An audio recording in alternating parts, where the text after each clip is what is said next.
I'm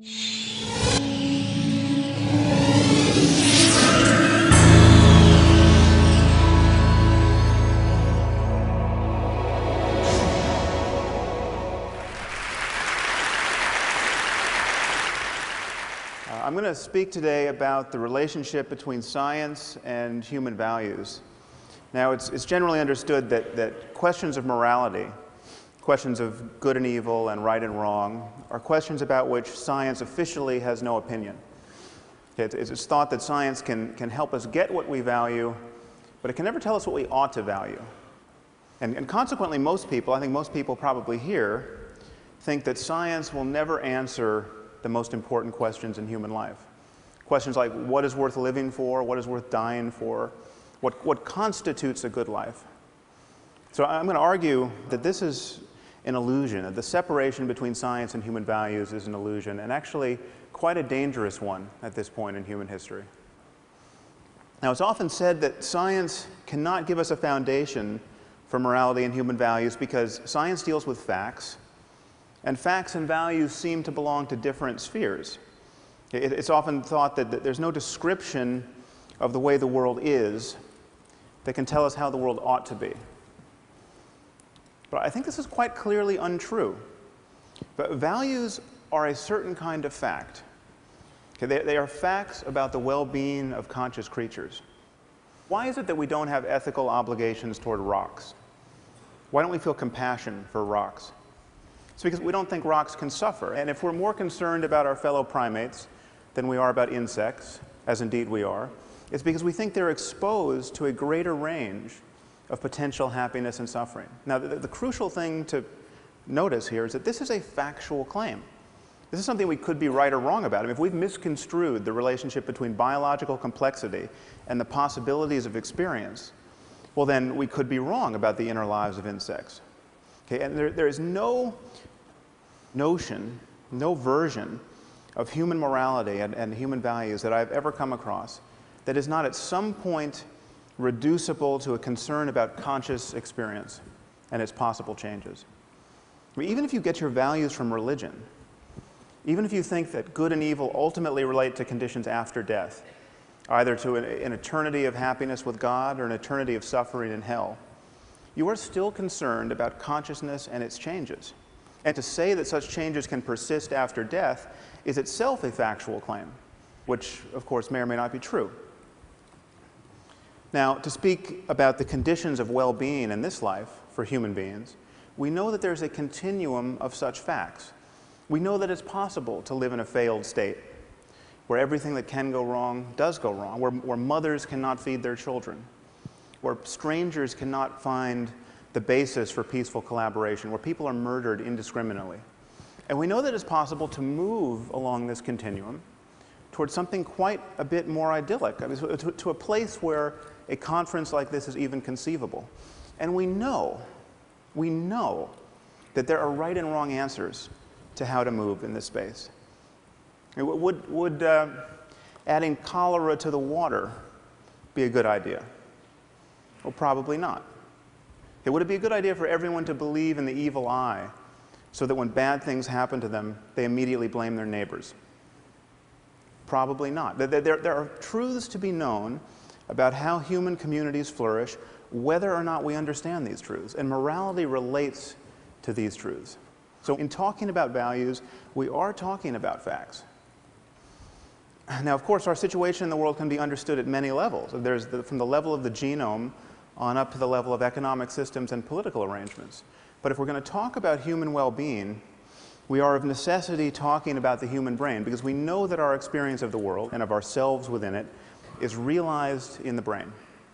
Whatever happens after death, even if the suicide bomber does get 72 virgins in the afterlife, in this life, his personality, his rather unfortunate personality, is the product of his brain. Okay, and so the contributions of culture, if culture changes us, as indeed it does, it changes us by changing our brains. And so therefore, whatever cultural variation there is in how human beings flourish can, at least in principle, be understood in the context of a maturing science of the mind, neuroscience, psychology, etc. So what I'm arguing is that values reduced to facts about the conscious experience of conscious beings, and we can therefore visualize a space of possible changes in the experience of these beings. And I think of this as a kind of moral landscape with peaks and valleys that correspond to differences in the well-being of conscious creatures, both personal and collective. And one thing to notice is that perhaps there are states of human well-being that we rarely access, that few people access, and these await our discovery. Perhaps some of these states can be appropriately called mystical or spiritual. Perhaps there are other states that we can't access because of how our minds are structured, but other minds possibly could access them. Now, let me be clear about what I'm not saying. I'm not saying that science is guaranteed to map this space, or that we will have scientific answers to every conceivable moral question. I don't think, for instance, that you will one day consult a supercomputer to learn whether you should have a second child, or whether we should bomb Iran's nuclear facilities, or whether you can deduct the full cost of TED as a business expense. But if questions affect human well-being, then they do have answers, whether or not we can find them. And just admitting this, just admitting that there are right and wrong answers to the question of how humans flourish, will change the way we talk about morality, and it will change our expectations of human cooperation in the future. And for instance, there are 21 states in our country where corporal punishment in the classroom is legal, where it is legal for a teacher to beat a child with a wooden board hard, raising large bruises and blisters and even breaking the skin. And hundreds of thousands of children, incidentally, are subjected to this every year. The locations of these enlightened districts, I think, will fail to surprise you. We're not talking about Connecticut. And the rationale for this behavior is explicitly religious. The creator of the universe himself has told us not to spare the rod lest we spoil the child. This is in Proverbs 13 and 20 and I believe 23. But we can ask the obvious question, okay, is it a good idea, generally speaking, to subject children to pain and violence and public humiliation as a way of encouraging healthy emotional development and good behavior? Okay. Is there any doubt that this question has an answer and that it matters? Now, many of you might worry that the notion of well-being is truly undefined and seemingly perpetually open to be reconstrued. And so then how, therefore, can there be an objective notion of well-being? Well, consider by analogy the concept of physical health. I mean, the concept of physical health is undefined, as we just heard from Michael Spector. It has changed over the years. When this statue was carved, the average life expectancy was probably 30. Okay, it's now around 80 in the developed world. There may come a time when we meddle with our genomes in such a way that not being able to run a marathon at age 200 will be considered a profound disability. You know, people will send you donations when you're in that condition. Notice that the fact that the concept of health is open, genuinely open for revision, does not make it vacuous. Okay, the distinction between a healthy person and a dead one is about as clear and consequential as any we make in science. Now, another thing to notice is there may be many peaks on the moral landscape. There may be equivalent ways to thrive. Okay, there may be equivalent ways to organize a human society so as to maximize human flourishing. Now, why wouldn't this undermine an objective morality? Well, think of how we talk about food. I would never be tempted to argue to you that there must be one right food to eat. There's clearly a range of materials that constitute healthy food. But there's nevertheless a clear distinction between food and poison. Okay, the fact that there are many right answers to the question, what is food, does not tempt us to say that there are no truths to be known about human nutrition. Now, many people worry that a universal morality would require moral precepts that admit of no exceptions. So for instance, if it's really wrong to lie, it must always be wrong to lie. And if you can find an exception, well, then there's no such thing as moral truth. Now, why would we think this? Consider, by analogy, the game of chess. Now, if you're going to play good chess, a principle like don't lose your queen is very good to follow. Okay, but it clearly admits of exceptions. I mean, there are moments where losing your queen is a brilliant thing to do. There are moments where it's the only good thing you can do. And yet, chess is a domain of perfect objectivity. The fact that there are exceptions here does not change that at all. Now, this brings us to the sorts of moves that people are apt to make in the moral sphere. Okay? Consider the great problem of women's bodies. What to do about them? Well, this is one thing you can do about them. You can cover them up. Now, it is the position, generally speaking, of our intellectual community that, while we might not like this, we might think of this as wrong in Boston or Palo Alto. Who are we to say that the proud denizens of an ancient culture are wrong to force their wives and daughters to live in cloth bags? I mean, who are we to say even that they're wrong to beat them with lengths of steel cable or throw battery acid in their faces if they decline the privilege of being smothered in this way? Okay, well, who are we not to say this? Who are we to pretend that we know so little about human well-being that we have to be non-judgmental about a practice like this? I'm not talking about voluntary wearing of a veil. I mean, women should be able to wear whatever they want as far as I'm concerned. But what does voluntary mean in a community where when a girl gets raped, her father's first impulse, rather often, is to murder her out of shame? Just let that fact detonate in your brain for a minute. Your daughter gets raped, and what you want to do is kill her.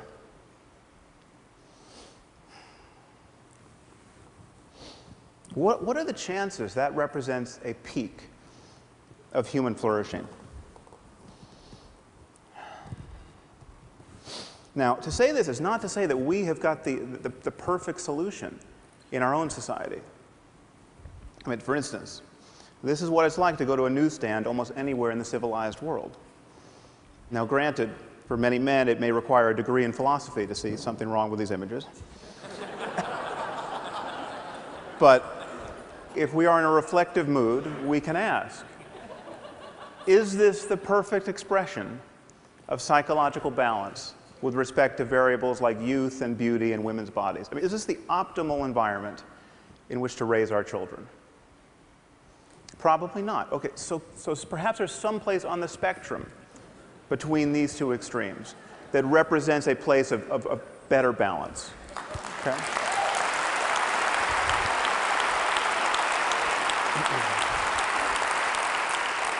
But perhaps there are many such places. I mean, again, given other changes in human culture, there may be many peaks on the moral landscape.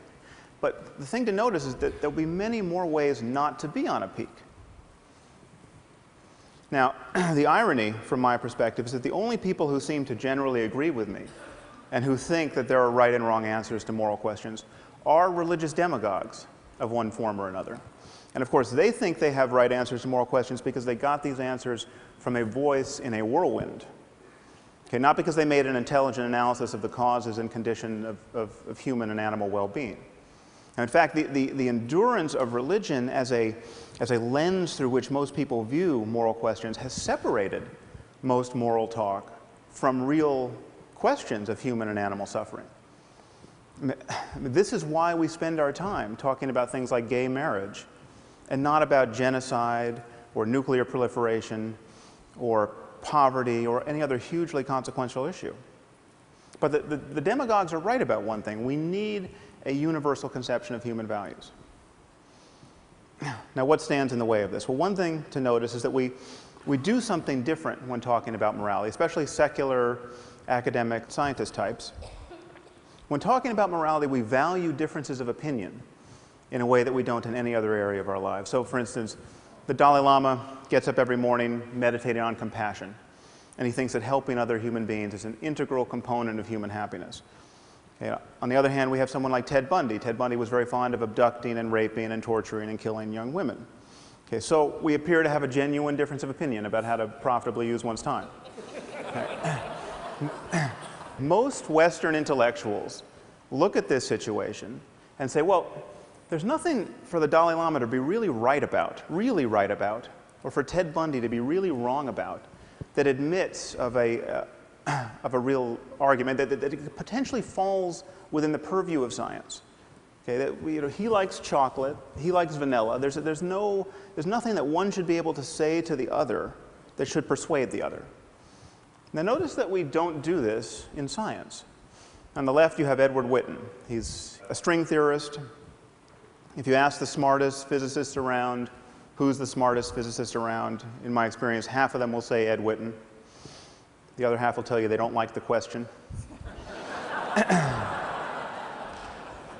So, what would happen if I showed up at a physics conference and said string theory is bogus? You know, it doesn't resonate with me, it's not how I choose to view the universe at the smallest scale, I'm not a fan. Okay, well, nothing would happen because I'm not a physicist. I don't understand string theory. I'm the Ted Bundy of string theory. Okay? I wouldn't want to belong to any string theory club that would have me as a member. Okay? But this is just the point. Okay? Whenever we are talking about facts, certain opinions must be excluded. That is what it is to have a domain of expertise. That is what it is for knowledge to count. How have we convinced ourselves that in the moral sphere there is no such thing as moral expertise, or moral talent, or moral genius even? How have we convinced ourselves that every opinion has to count? How have we convinced ourselves that every culture has a point of view on these subjects worth considering? Does the Taliban have a point of view on physics that is worth considering? No. Okay. How is their ignorance? How is their ignorance any less obvious on the subject of human well-being?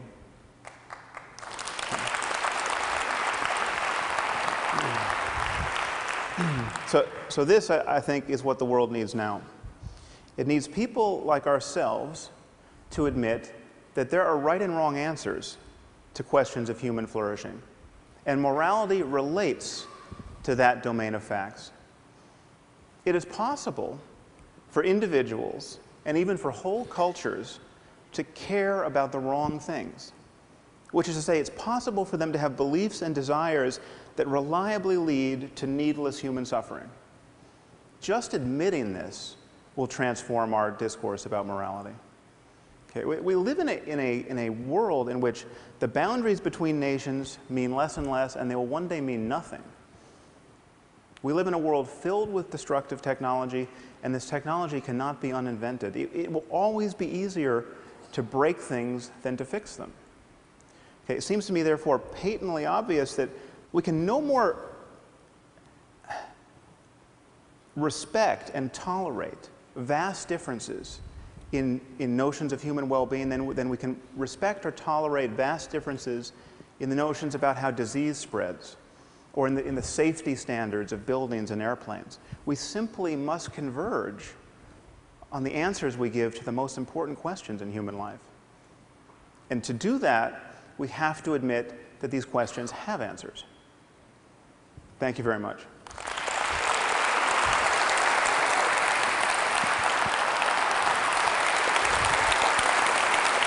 Thank you.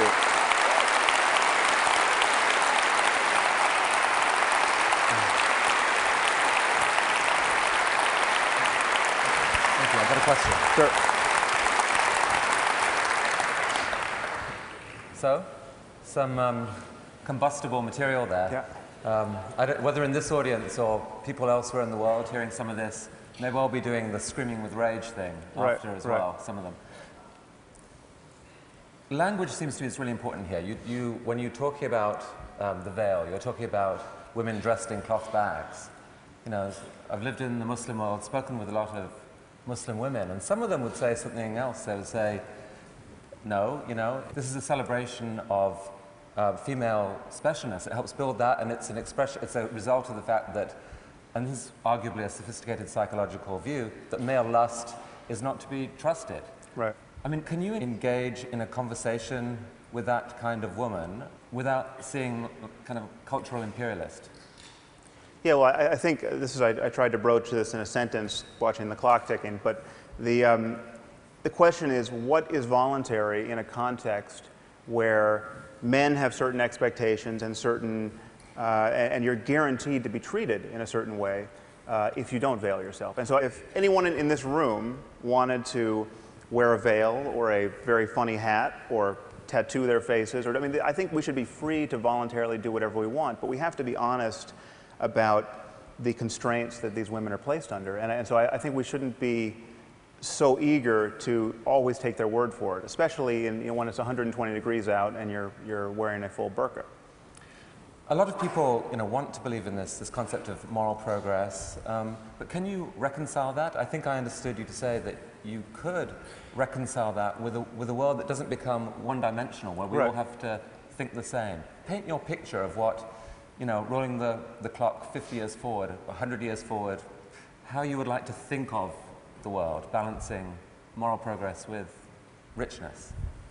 Well, I think once you admit that we are on path toward understanding our minds at the level of the brain in some important detail, then you have to admit that we are going to understand all of the positive and negative qualities of ourselves in much greater detail. So we're going to understand positive social emotion, like empathy and compassion. And we're going to understand the factors that encourage it, whether they're genetic, whether they're how people talk to one another, whether they're economic systems. And insofar as we begin to shine light on that, we are inevitably going to converge on that fact space. So everything is not going to be up for grabs. It's not going to be like, veiling my daughter from birth is just as good as teaching her to be confident and well-educated